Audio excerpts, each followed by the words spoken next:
내 아들은 경계선 지능을 가졌다. 그리고 그 순한 마음을 믿은 대가로 장인에게 맞고 돈을 뜯기고 인간 이하의 취급을 받으며 살고 있었다. 나는 그저 평범한 퇴직 공무원으로 보였겠지. 하지만 그들이 몰랐던 건 내가 30년간 수많은 범죄자를 법정에 세운 강력부 검사였다는 사실이다. 나는 다시 수트를 입었다. 내 아들의 눈물 앞에 은퇴는 사치였다. 그리고 마침내 그들은 내 앞에 무릎을 꿇었다. 이건 단순한 복수의 이야기가 아니다. 가장 약한 존재를 향한 한 아버지의 싸움이다. 이 이야기가 당신의 마음을 움직인다면 좋아요와 구독, 알림 설정으로 함께 해주세요. 이 세상 모든 현우들에게 당신의 클릭 하나가 더 큰 보호막이 될 수 있습니다. 부산 광안리 초겨울 바다 위에 아침 햇살이 희미하게 반사되고 있었다. 조범수는 묵직한 보온 가방을 한 손에 들고 엘리베이터에 몸을 실었다. 그 안엔 아들이 좋아하는 반찬들이 정성스레 담겨 있었다. 소고기 장조림,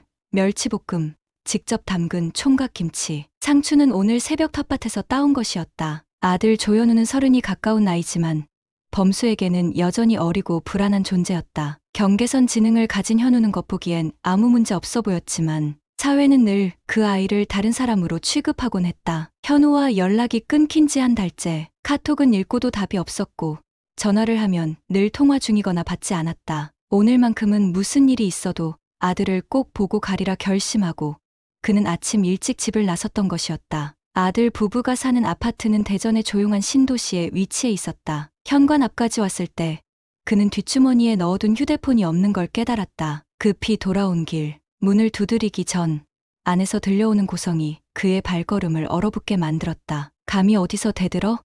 아버지 왔다고 힘이 생겼냐? 죄송합니다. 현우의 목소리였다. 떨리고 있었고 그 울림은 귀가 아닌 가슴을 때렸다. 이상했다. 평소에 현우는 큰 소리를 내지도 반항을 하지도 못하는 아이였다. 그 작은 존재가 지금 어른에게 대들었다는 것이 믿기지 않았다. 현관문 앞에 선 조범수는 손을 올려 초인종을 누르려다 멈췄다. 안에서 문 밖까지 나는 소리에 그의 손끝이 떨렸다. 이건 단순한 다툼이 아니었다. 본능적으로 알 수 있었다. 그는 조용히 키패드에 번호를 입력했다. 삑! 문이 열렸다. 여전히 자신이 설치했던 도어락, 아들 명의로 등기해준 신혼집의 보안도, 결혼 전 서류도 모두 자신이 챙겼던 기억이 떠올랐다. 그 이유는 하나였다. 아들이 혼자서는 그걸 해낼 수 없기 때문이었다. 문을 열자 거실 한복판, 조현우가 무릎을 꿇고 있었다. 얼굴은 붉게 부어 있었고 손끝은 바닥을 파고들듯 떨리고 있었다. 그의 앞에는 장인 박형석이 있었다. 얼굴엔 핏대가 솟고 있었고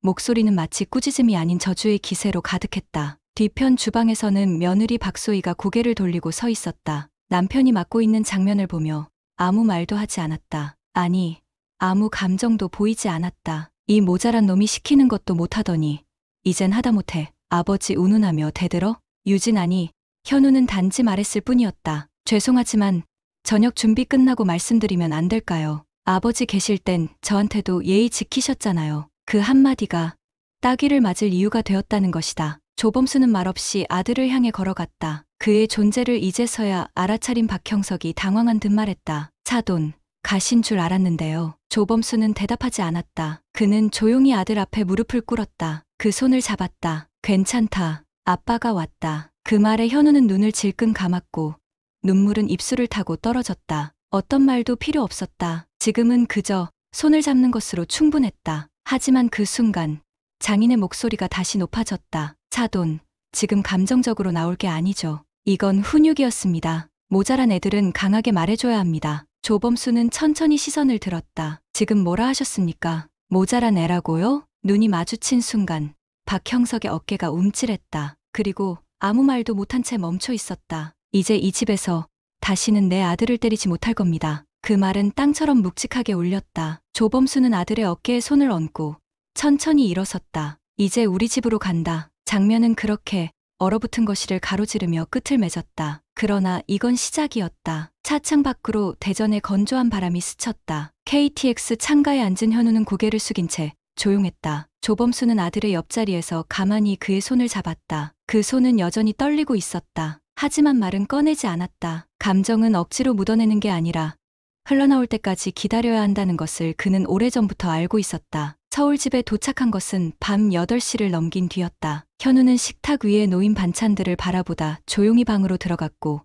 조범수는 혼자 부엌으로 향했다. 생강차를 끓였다. 물을 끓이고 생강을 5쪽, 대추 2알, 꿀 2스푼. 그건 아내가 살았을 때 자주 끓이던 방식이었다. 그는 생강차를 쟁반에 담아 아들의 방으로 향했다. 방문을 열자 현우는 침대에 걸터앉은 채 눈을 감고 있었다. 부드럽게 불렀다. 현우야, 차 한잔 하자. 아들은 고개를 들었다. 얼굴엔 멍이 남아 있었고 눈동자는 여전히 얼어 있었다. 조심스레 차를 건넸다. 아들은 두 손으로 컵을 받아들었다. 고마워요. 손가락 마디에 자잘한 상처들이 있었다. 조범수가 조심스럽게 물었다. 이건 언제 다친 거니? 아들은 잠시 망설이다가 대답했다. 아, 그냥 부딪혔어요. 그 말은 너무나 익숙한 거짓이었다. 검사 시절 그는 수많은 가정폭력 피해자들에게서 같은 말을 들었다. 넘어졌어요. 제가 실수했어요. 괜찮아요. 그 순간 범수의 마음속에서 오랜 분노가 다시 고개를 들었다. 그는 말을 아꼈다. 대신 아들에게 물었다. 그 사람 박형석 씨가 너한테 그런 말 한 적 있어? 모자라다든가 병신이라든가. 현우는 놀란 표정으로 컵을 내려다봤다. 입술을 달싹였다가 결국 고개를 끄덕였다. 네, 그랬어요. 조범수는 눈을 감았다. 그리고 다시 뜨며 말했다. 사람은 말이야. 자기보다 착한 사람을 보면 괜히 우습게 보는 사람들이 있어. 그건 그 사람이 나쁜 거지. 내가 모자란 게 아니야. 현우는 조용히 눈을 떴다. 그 눈엔 어딘가 어린아이가 깃들어 있었다. 근데 아빠, 나 왜 다들 하는 말을 잘 못 알아듣는 거예요? 그 질문. 26년을 함께한 아들이 수백 번 넘게 던졌던 질문. 조범수는 늘 같은 말로 대답해왔다. 괜찮아. 아빠도 다 못 알아들어. 대신 너는 마음을 잘 알아듣잖아. 그거면 충분해. 현우는 조용히 고개를 끄덕였다. 그 말이 작은 위로가 되기를 그는 간절히 바랐다. 잠시 정적이 흐른 뒤 조범수가 낮은 목소리로 말을 이었다. 현우야, 아까 그 집에서 왜 아무 말도 안 했니? 나한테. 아들은 입술을 깨물었다. 손끝이 컵을 맴돌았다. 그리고 조심스럽게 말했다. 장인어른이 가족 이름 밖에 알리면 안 된다고 했어요. 특히 아빠한테 말하면 아빠 심장 안 좋다고.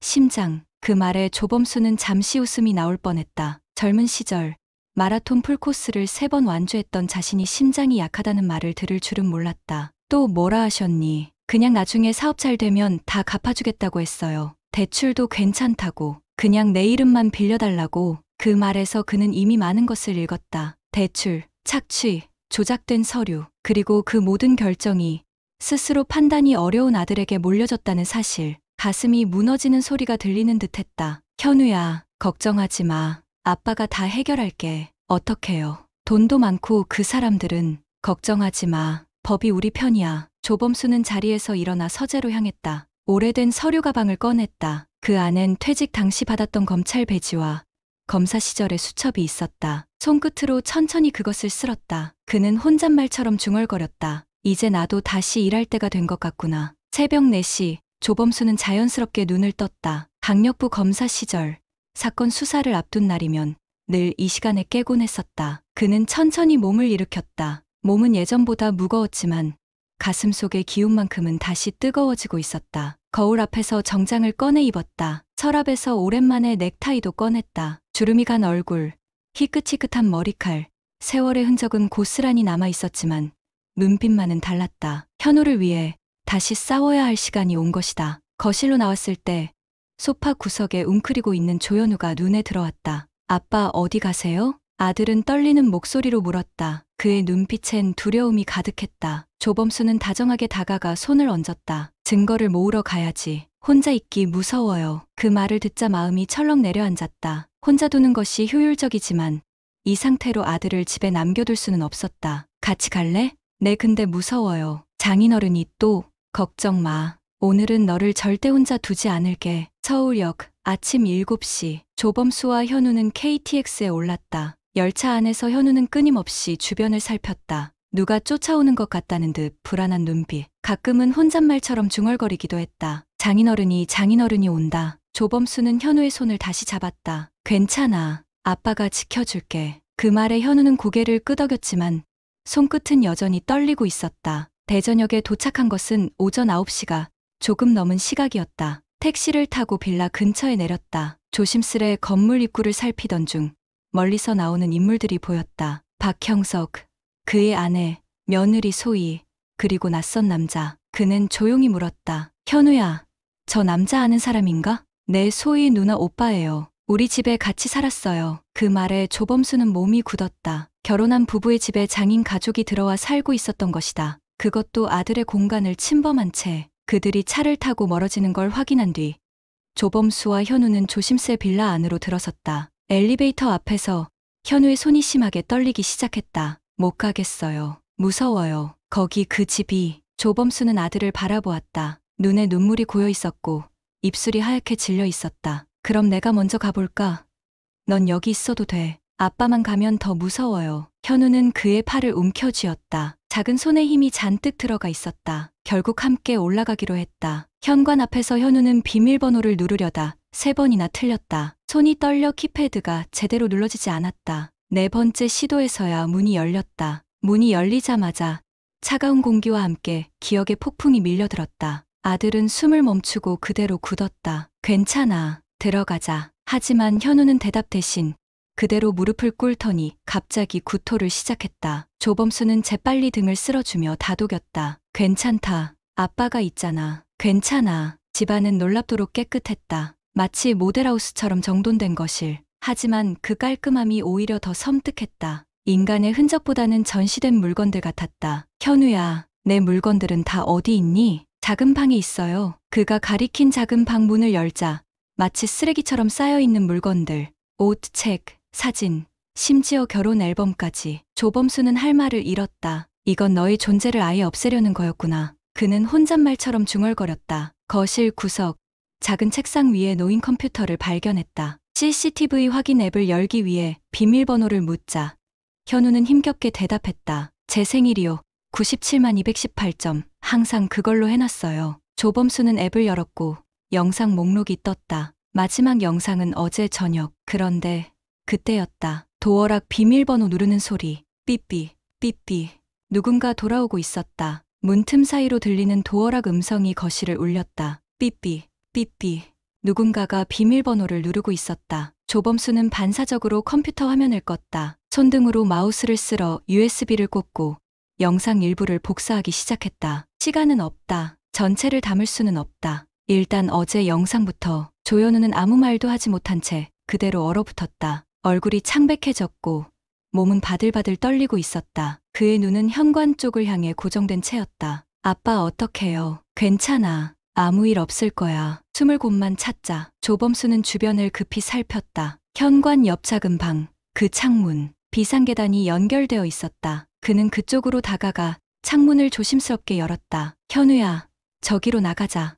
빨리. 현우는 공황 상태였다. 몸이 말을 듣지 않는 듯 무릎이 꺾이고 손이 떨렸다. 조범수는 아들의 팔을 감싸 안고 그의 등을 떠밀다시피 창밖으로 밀어냈다. 그리고 본인도 따라 나가려는 순간 철컥 현관문이 열렸다. 조범수는 급히 창문을 당겼다. 그러나 완전히 닫히진 않았다. 5cm 남짓 벌어진 틈. 숨죽인 채 그 자리에 몸을 숨겼다. 거실 안. 들어온 사람은 며느리 소희였다. 손에는 장갑을 낀 채 무언가를 찾는 듯 주변을 서성거렸다. 아빠 지갑 어디 있지? 오빠 지갑도 없어졌는데. 그녀의 목소리는 낮았지만 조범수의 귀엔 선명하게 들렸다. 소희는 작은 방을 향해 걸어왔다. 문 앞에 멈춰섰을 때 그 시선이 창문으로 향했다. 응?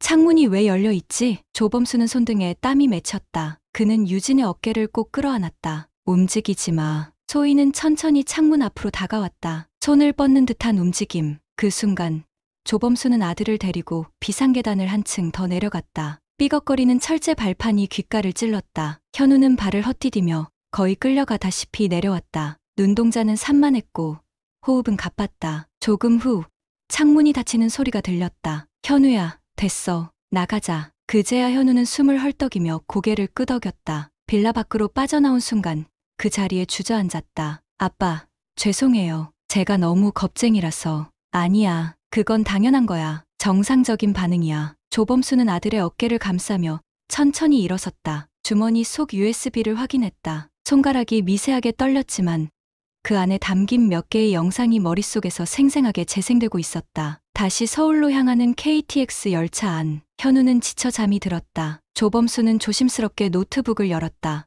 USB를 꽂고 복사한 영상 중 하나를 클릭했다. 영상 속 박형석이 조현우의 멱살을 잡고 벽에 밀친다. 다른 영상에선 소희의 오빠가 서류를 내밀고 현우에게 도장을 찍으라고 강요한다. 소희는 옆에서 말한다. 빨리 해. 아버지 기다리잖아. 조범수의 손이 마우스 위에서 멈췄다. 가슴 한가운데로 뜨거운 무언가가 퍼져나갔다. 그는 조심스럽게 일기장을 꺼냈다. 쓰레기 더미처럼 쌓여있던 물건들 중에 챙긴 작은 노트. 조현우의 일기였다. 조범수는 숨을 들이쉬고 펼쳐들었다. 오늘도 맞았다. 내가 바보라서 그런가 보다. 소희가 예전 같지 않다. 또 오빠가 서류 도장 찍으라 했다. 내가 뭐에 서명했는지도 모르겠다. 폰이 없어서 아빠한테 연락도 못했다. 그리고 마지막 장. 떨리는 필체로 적혀있던 한 문장. 아빠, 살려주세요. 조범수는 더 이상 페이지를 넘기지 못했다. 눈앞이 흐려졌다. 강력부 검사 시절, 어느 살인범의 자백문을 읽을 때도, 유괴 사건의 진술서를 받을 때도 울지 않았다. 하지만 지금 그 어떤 증거보다 확실한 이 아이의 한 줄, 그것이 그의 가슴을 무너뜨렸다. 현우는 옆자리에서 조용히 숨을 골랐다. 그의 손등 위로 햇살이 살짝 내려앉았다. 서울에 도착하자마자 조범수는 곧장 책상 앞에 앉았다. 새벽부터 움직인 피로가 몸을 짓눌렀지만 정신은 누구보다 또렷했다. 그는 USB의 영상 파일을 새로 복사하고 일기장 페이지를 스캔해 PDF로 저장했다. 모든 파일은 암호를 걸고 클라우드와 외장하드, 그리고 개인 이메일 3군데에 백업했다. 그날 밤, 그는 오랜만에 책상 서랍 깊숙이 있던 명함첩을 꺼냈다. 서울중앙지방검찰청 강력부 검사 조범수. 그 아래 작은 글씨로 적힌 이름들, 과거 함께 뛰었던 동료들, 후배들. 그 중 한 사람, 박재민, 현직 강력부 검사. 이제는 팀장이 되어 있다. 그는 곧바로 연락을 넣었다. 박 검사, 나 조범수야. 아, 선배님 정말 오랜만입니다. 조범수는 길게 설명하지 않았다. 단지 말했다. 긴급한 건이고 피해자는 내 아들이야. 전화 너머 박재민의 목소리가 낮게 떨렸다. 선배님, 이 사건 제가 직접 맡겠습니다. 증거 보내주세요. 그는 모든 증거를 정리해 박재민에게 넘겼다. 사건은 곧바로 배당되었다. 이제 남은 건 한 가지였다. 직접 그 인간과 마주하는 것. 이튿날 오전, 조범수는 대전행 KTX에 다시 몸을 실었다. 이번엔 혼자였다. 조현우는 집에 남겨두었다. 전날 밤, 현우는 악몽을 꿨다. 장인어른, 제발 때리지 마세요. 잠결에 흘러나온 그의 울음이 조범수의 가슴을 찢어놓았다. 그 고통은 당장 잡아넣는다고 사라지지 않는다. 그래서 더더욱 끝까지 가야 했다. 열차 안에서 그는 가방을 열었다. 안에는 작은 녹음기, 여분의 배터리, 그리고 프린트한 증거자료 몇 장이 들어있었다. 녹음기는 오래된 모델이었지만 조범수가 검사 시절 항상 지니고 다녔던 무기였다. 아날로그는 조작되지 않는다. 디지털이 침묵할 때 가장 큰 소리를 내는 것이 이 구식 기계라는 걸 그는 잘 알고 있었다. 대전역에 도착해 택시를 탔다. 목적지는 유진의 집이 아닌 장인의 사업체 상생 네트워크 사무실. 허름한 오피스텔 1층. 간판 밑에 붙은 현수막이 바람에 흔들렸다. 인생을 바꾸는 기회, 상생 네트워크. 비웃음이 나왔다. 사무실 안으로 들어서자 한 여직원이 화사한 미소로 맞이했다. 어서 오세요. 상담 예약하셨나요? 아니요. 강대철 대표님 좀 뵙고 싶습니다. 아, 어떤 일로 오셨나요? 가족 일입니다. 윤명호라고 전해주세요. 잠시 뒤 안쪽에서 문이 열렸다. 강대철이 나왔다. 그 얼굴은 여전했다. 기름기 도는 머리, 안경 너머로 번뜩이는 눈동자, 습관처럼 붙은 웃음. 하지만 눈 안쪽엔 뭔가 읽히지 않는 긴장감이 있었다. 사돈 양반, 웬일이십니까? 유진이는 잘 있나요? 소희가 걱정 많이 합니다. 조범수는 그의 손을 무시한 채 조용히 말했다. 유진이는 우리 집에 있습니다. 다시는 그 집으로 돌아가지 않을 겁니다. 잠깐 말 좀 나누시죠. 강대철은 직원들을 밖으로 내보냈다. 문이 닫히자 조범수는 가방을 열고 서류 몇 장을 꺼냈다. 이건 유진이 명의로 받은 대출 내역입니다. 1억 8천만 원. 그리고 이건 유진이 통장에서 상생 네트워크 계좌로 이체된 기록. 그 다음은 대표님 계좌로 간 돈이죠. 강대철의 표정이 바뀌었다. 사돈, 그건 오해입니다. 유진이도 다 알고 있던 거예요. 조범수는 서류를 접으며 말했다. 이건 CCTV 영상입니다. 유진이에게 폭언하고 폭행하고 협박해서 도장 찍게 만든 장면. 강대철은 당황한 듯 웃었다. 그래서 뭐 어쩌시겠다는 겁니까? 그딴애 바보 같은 놈. 그런 아들 둔 게 창피하지도 않아요? 그 말에 조범수의 눈빛이 달라졌다. 그는 주머니에서 낡은 명함을 꺼내 탁자 위에 올려놨다. 서울중앙지방검찰청 강력부 검사 조범수입니다. 그 순간 강대철의 얼굴에서 피기가 사라졌다. 검사였다고요? 30년 했습니다. 당신 같은 사람 수백 명 잡아넣었어요. 그리고 이 대화 지금 전부 녹음되고 있습니다. 조범수는 녹음기를 테이블 위에 꺼내 보였다. 강대철은 벌떡 일어나 손을 뻗었지만 조범수는 한 발 먼저 녹음기를 움켜쥐었다. 소용없습니다. 이미 복사본은 검찰에 제출했습니다. 그는 조용히 일어섰다. 이제 당신 차례입니다. 내 아들을 이용한 대가 똑똑히 치르게 될 겁니다. 조범수가 사무실 문을 열고 나오자 복도 끝에서 낯익은 얼굴이 그를 기다리고 있었다. 소희였다. 멀쩡한 얼굴에 화장기가 빠졌지만 눈동자는 여전히 또렷했다. 놀란 듯한 혹은 당황한 듯한 표정. 아버님 여기까지 오신 거예요?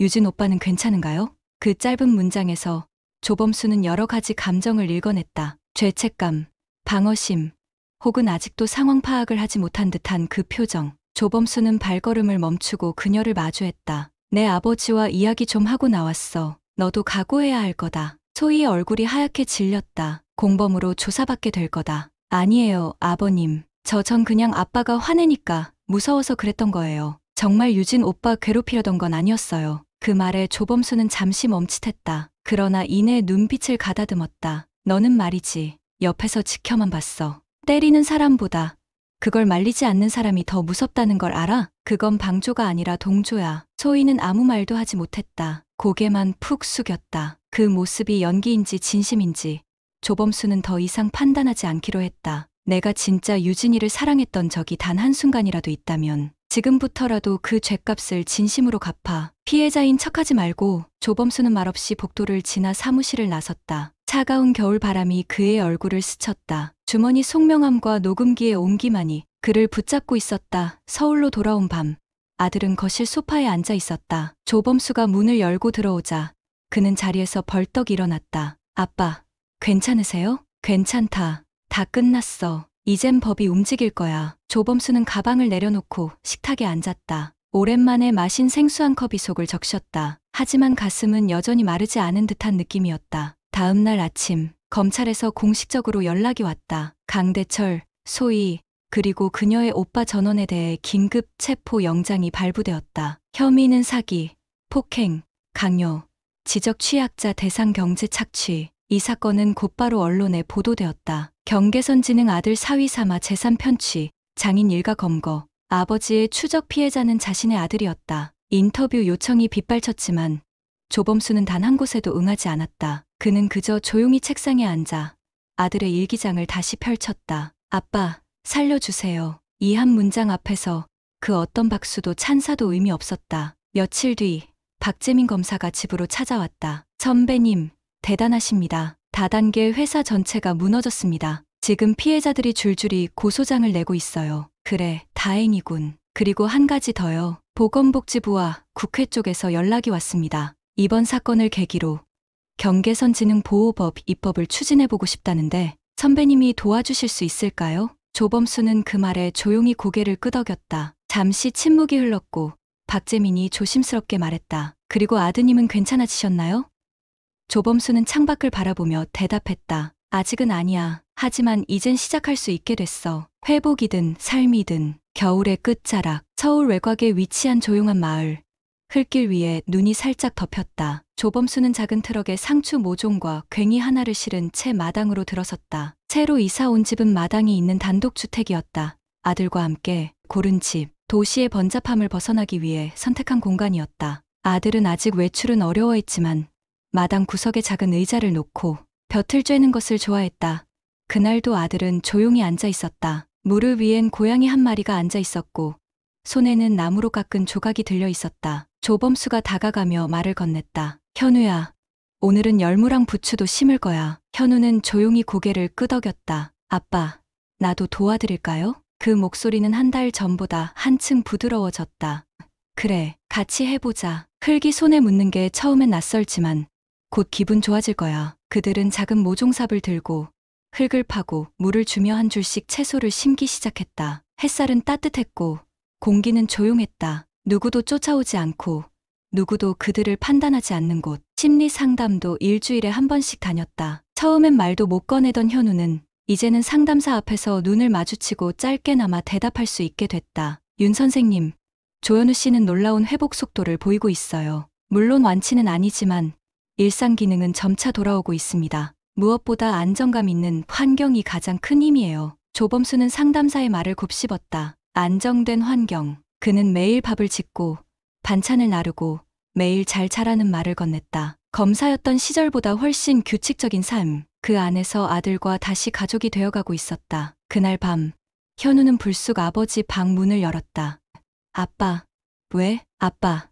저도 뭔가 할 수 있을까요? 무슨 말인데? 현우는 작게 웃었다. 목공소. 그때 말했던 거요. 나무 냄새 좋고 뭔가 만드는 거 좋아요. 아빠처럼 뭔가 남는 일. 그런 거 해보고 싶어요. 조범수는 순간 울컥했다. 무엇보다 하고 싶다는 말을 현우 입에서 듣는 게 몇 년 만인지 기억이 나지 않았다. 그래, 해보자. 아빠가 도와줄게. 며칠 뒤 근처 목공소를 찾았다. 사장님은 지역에서 아이들을 가르치던 중년 목수였다. 조범수가 사정을 설명하자 그는 말했다. 느리고 조용한 친구들이 오히려 잘 맞아요. 기계보다 손에 감각 있는 사람들이 있으니까요. 현우는 그날부터 일주일에 2번씩 목공소에 가기 시작했다. 말은 적었지만 표정은 점점 부드러워졌다. 못을 집어 분류하고 나무를 다듬고 처음엔 서툴렀지만 손놀림엔 정성이 담겼다. 조범수도 새로운 시작을 준비했다. 박재민 검사의 제안에 따라 경계선 지능 권익보호센터 설립을 본격 추진했다. 전국의 비슷한 사례들을 수집하고 법률 자문을 이끌 인맥도 다시 꺼냈다. 선배님, 진심으로 감사합니다. 이제야 제도가 변할 수 있어요. 이런 일이 또 반복되지 않으려면 누군가 시작해야 했습니다. 조범수는 조용히 대답했다. 시작은 내 아들이었지. 그 아이가 아니었다면 나는 아직도 그냥 텃밭만 가꾸고 있었을 거야. 하루는 현우가 목공소에서 만든 액자를 들고 집으로 왔다. 그 안엔 사진 한 장이 들어 있었다. 어릴 적 현우가 조범수와 함께 찍은 사진. 그때도 마당에 상추를 심고 있었다. 액자 아래 현우의 손글씨로 적힌 글귀. 아빠, 저도 누군가를 지킬 수 있어요. 조범수는 사진을 천천히 벽에 걸었다. 그날 밤, 그는 오랜만에 깊은 잠에 들었다. 불안한 꿈도 깨지 않는 새벽도 없이 봄이 왔다. 마당 한켠의 열무가 초록빛을 띠기 시작했고 텃밭 한가운데엔 새로 심은 상추가 줄지어 자라고 있었다. 조범수는 부엌 창가에서 아들의 뒷모습을 바라보며 커피를 내렸다. 조현우는 이제 오전이면 마당에 온기를 즐기고 오후엔 목공소로 향했다. 그 생활은 아직 반복되고 있지만 그 반복 안에 회복이 있었다. 센터는 생각보다 빠르게 문을 열었다. 경계선 지능 권익보호센터 윤명호 대표. 그 이름은 부담스러웠지만 피해자 부모들의 부탁이었다. 누군가는 앞에 서야 하고 그 누군가가 살아있는 증거가 되어야 한다고 말했기 때문이었다. 처음 찾아온 상담자는 9살 아이의 엄마였다. 학교에선 정상이라고 하지만 아이는 늘 혼란스러워했고 친구들에게 조롱당하고 있다고 했다. 조범수는 천천히 말했다. 그런 아이들을 세상은 애매하다고 말합니다. 그 애매함 속에서 제 아이도 평생을 버텼습니다. 그래서 저는 오늘도 싸웁니다. 아버지로서 또 한 사람의 시민으로서. 현우는 가끔 센터에 와서 커피를 내리고 나무로 만든 장식품을 내민다. 조용한 상담 공간 한켠엔 그가 만든 작은 문패가 걸려 있다. 괜찮아요. 마음이 천천히 따라가요. 봄비가 내리던 어느 날 현우가 불쑥 묻는다. 아빠, 이제 검사 다시 안 할 거죠? 조범수는 웃는다. 이제는 말이야, 검사보다 훨씬 더 중요한 일을 하고 있지. 우리가 살아가고 있다는 사실 자체가 누군가에게는 희망이 될 수 있다는 걸 그는 이제야 진심으로 이해하게 되었다. 하루는 목공소에서 돌아온 현우가 작은 나무 상자를 내밀었다. 아빠, 이건 아빠 책상 위에 두면 좋을 것 같아요. 안에 뭐가 들어있냐고 묻자 현우는 살짝 웃으며 말했다. 아무것도요. 그냥 힘들 때 손에 쥐세요. 나무는 따뜻하니까요. 그날 밤 조범수는 책상 앞에서 상자를 쥐었다. 그 손끝의 감촉은 거칠었지만 이상하게 따뜻했다. 그건 손으로 만든 무엇이라기보다 가슴으로 전한 안부였다. 봄이 지나고 여름이 올 것이다. 비도 내릴 것이고 태풍도 지나갈 것이다. 하지만 그들은 이제 안다. 무너졌던 마음도 다시 살아날 수 있다는 걸. 가장 깊은 상처에서 가장 단단한 다짐이 피어난다는 걸. 그리고 그들은 그 모든 시간에도 불구하고 다시 살아간다. 함께 아주 조용히 그러나 단단하게